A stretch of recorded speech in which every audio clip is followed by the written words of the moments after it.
Welcome back to our conversation with Flannery O'Connor's The Life You Saved May Be Your Own, and we're together on page 1020, and we'll continue now with our reading. On Saturday, the three of them drove into town. You can see it. It's halfway down the page there on the left-hand side, all right? Let's keep going now. Let's see how our story ends. Again, the predictions for you have been made, so let's see if you're right or wrong about what happens. On Saturday, the three of them drove into town in the car that the paint had barely dried on, and Mr. Shiflett and Lucy Nell were married in the ordinary's office while the old woman witnessed. As they came out of the courthouse, Mr. Shiflett began twisting his neck in his collar. He looked morose and bitter, as if he had been insulted while someone held him. "That didn't satisfy me none," he said. "That was just something a woman in an office did. Nothing but paperwork and blood tests. What do they know about my blood? If they was to take my heart and cut it out," he said, "they wouldn't know a thing about me. It didn't satisfy me at all." "It satisfied the law," the old woman said sharply. "The law," Mr. Shiflett said and spit. "It's the law that don't satisfy me." He had painted the car dark green with a yellow band around it just under the windows. The three of them climbed in the front seat, and the old woman said, "Don't Lucy Nell look pretty? Looks like a baby doll." Lucy Nell was dressed up in a white dress that her mother had uprooted from a trunk, and there was a Panama hat on her head with a bunch of red wooden cherries on the brim.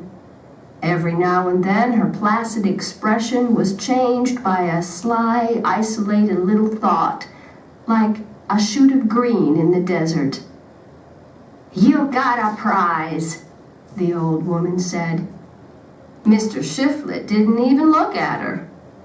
They drove back to the house to let the old woman off and pick up the lunch.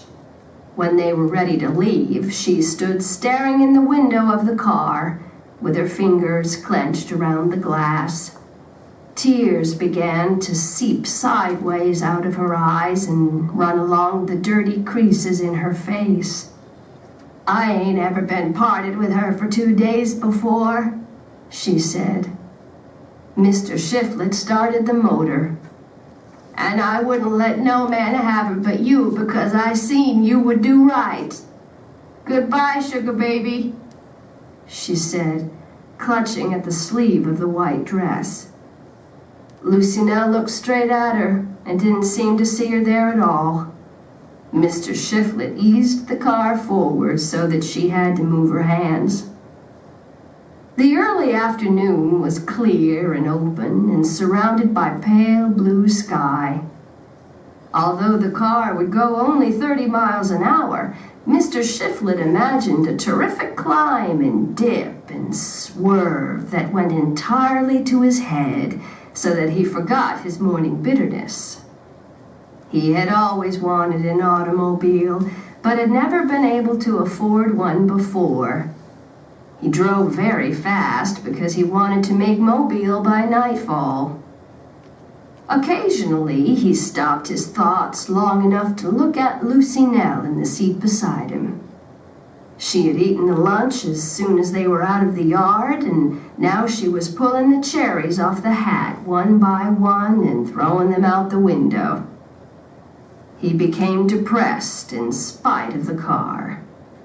He had driven about 100 miles when he decided that she must be hungry again, and at the next small town they came to, he stopped in front of an aluminum-painted eating place called The Hot Spot and took her in and ordered her a plate of ham and grits. The ride had made her sleepy, and as soon as she got up on the stool, she rested her head on the counter and shut her eyes.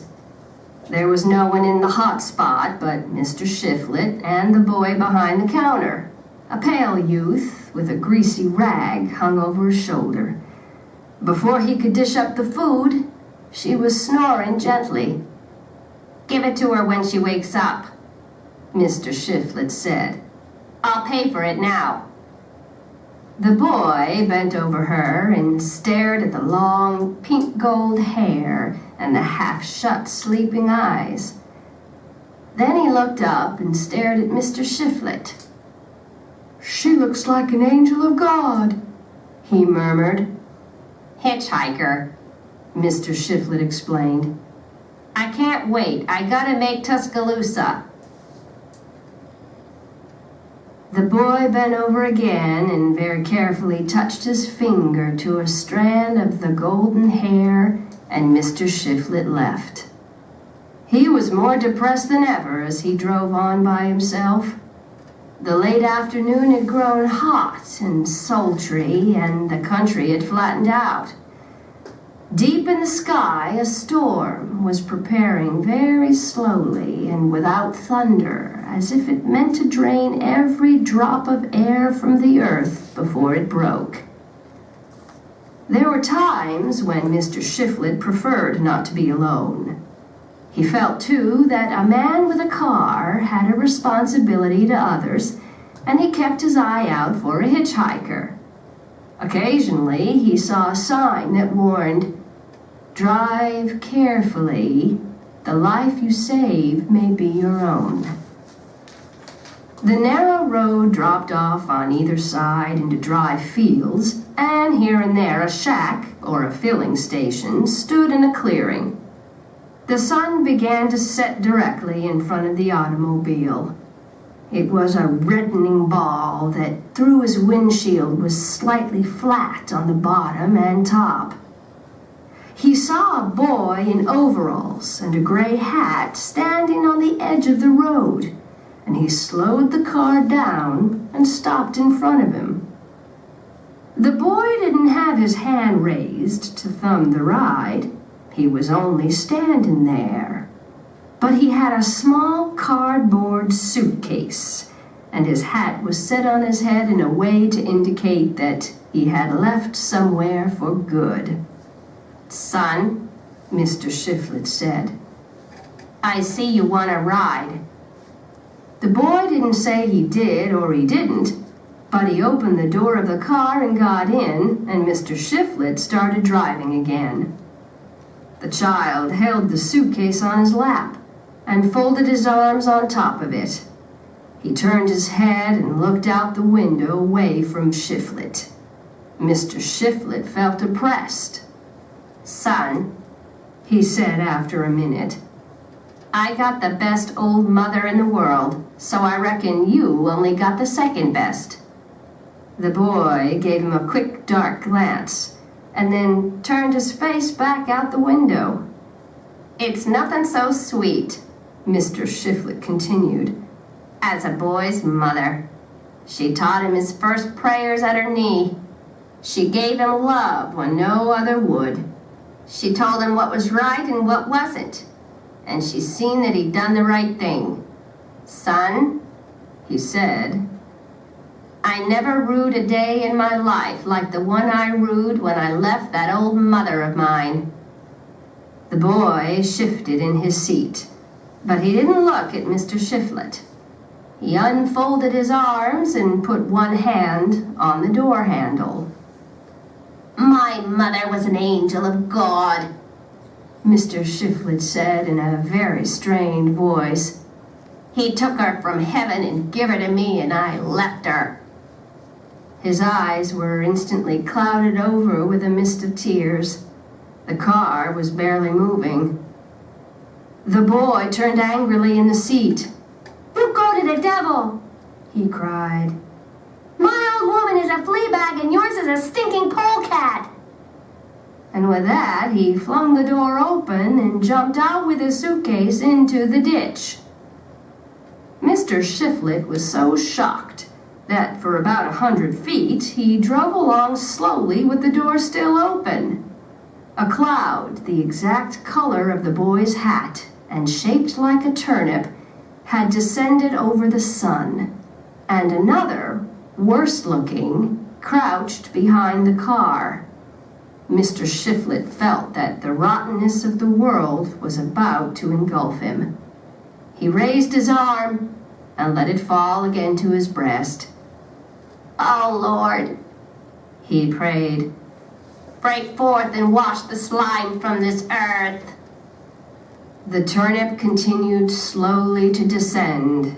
After a few minutes, there was a guffawing peal of thunder from behind, and fantastic raindrops like tin can tops crashed over the rear of Mr. Shiflet's car. Very quickly, he stepped on the gas, and with his stump sticking out the window, he raced the galloping shower into Mobile. All right, so that's how the story ends. So right away, let's jot down at level 1. Were you able to predict? Were you not able to predict? Let's go ahead and ask really quickly the simple question at level 1. What happens in the story? Can you reduce this story down to a line? Many students will report, it's actually not hard to do once I've read the story. It's really a story about some low-life drifter who comes along, realizes he can take advantage of a woman and her mentally challenged daughter. He marries this girl so he can get an automobile from the mother, and then he abandons her and leaves her. Drives off, and that's the end of the story. Of course, that's just level 1. And so now let's turn to level 2 really quickly, and let's ask some questions about a story like this. I was once asked by a junior student, what kind of person writes a story like this? Which is an interesting question in and of itself, because we started with the biography, and we know that Flannery O'Connor was a woman who herself had all kinds of pain in her life. She writes this story, obviously begs the question of the 3 characters in the story, who does she, the author, maybe identify most with? Of course, it always begs the question at 3B, when you read a story, who in the story do you most identify with? And if you say, gross, I don't identify with any one of the 3 of the people in the story, that explains why we use that term grotesque characters. In other words, these are characters that are very strange and twisted in their own right. All 3 of them are kind of strange misfits, was the word that we used at the beginning of our reading, right? But that's not actually where I want to start at level 2A. So let's start with the title. Jot down the title again and find in the story where the reference is to the title. Write down the page number so that you have some sense of what's going on with this title. Some titles to stories are fairly self-evident. The Adventures of Huckleberry Finn tells you this is going to be a novel about a kid named Huckleberry Finn. Some titles, not so easy to understand. The Life You Save May Be Your Own is a strange title to a story about a guy who abandons a mentally challenged girl in a little restaurant and then drives away. Why is the title the title? And then, of course, we find it there on page 1021, don't we? Let's look at that really quickly on page 1021. Right after he abandons the girl, we're told he was more depressed than ever as he drove on by himself.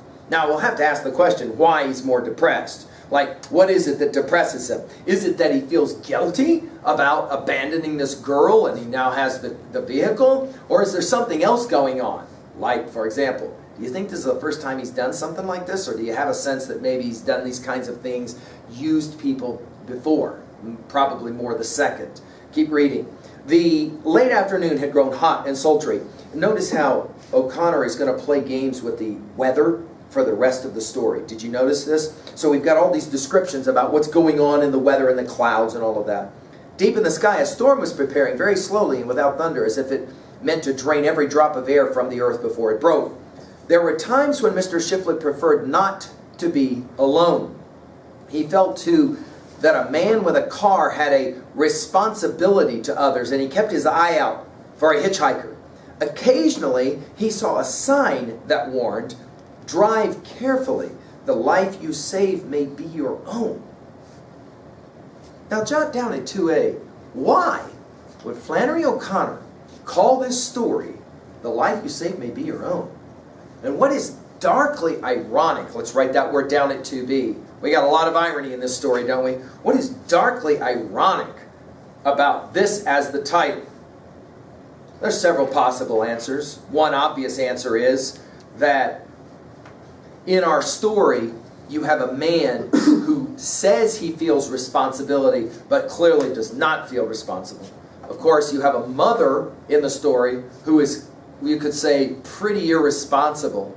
She wants somehow to figure out the situation with her daughter, and so she basically sells her daughter to this really bad drifter guy without knowing who he is, without trusting him. And of course, terrible and tragic things happen by the end of the story. Let's talk about possible messages and themes in the story. Jot down, what is for you one major theme of this story? Some students have said, one major theme of this story is you never know who you can trust and who you can't trust, right? It's kind of a nasty way to look at the story, but hey, in the story, a kind of unsettling type of person who can do nasties. Another potential message in a story like this is that people will do what they have to survive.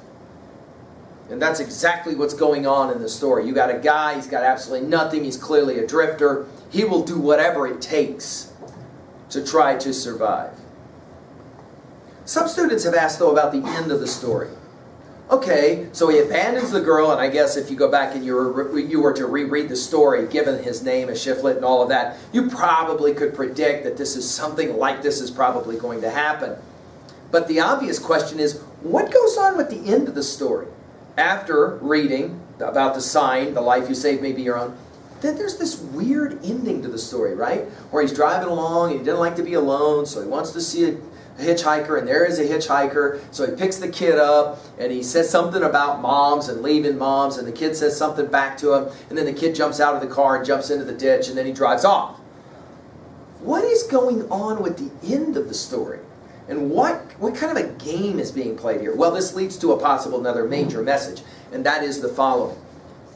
In this story, notice, you have an actor in Shiflet who is going to engage in immoral acts, but at the same time, he seems to be conflicted, uncertain about doing what it is that he's doing. Notice he feels like maybe he can, quote-unquote, save this kid, right? Send him back home. Tell the kid, you do not want to end up like, see how it works? You do not want to end up like me. You need to get back home. The kid jumps out of the car, into the ditch. The chances are maybe he goes back. The prayer at the end of the story, some have argued, is the heart of the story. I'm on page 1023. Notice, he raised his arm and let it fall again to his breast, Shiflet, after the kids jumped out. I'm at the very end of the story.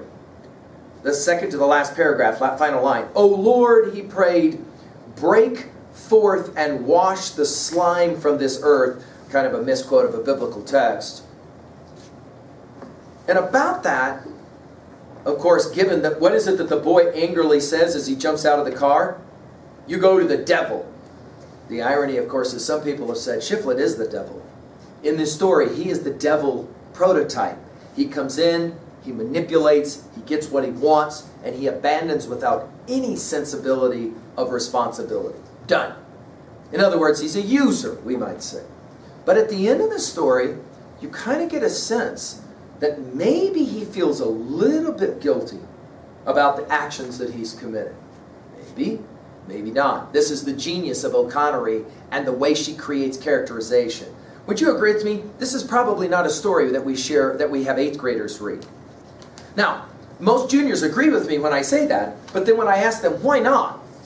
Because the story is not a complicated story. Would you agree with me? The events that happen in the story are not that complicated. It's pretty easy to read. You go, oh yeah, I guess I know what's happening.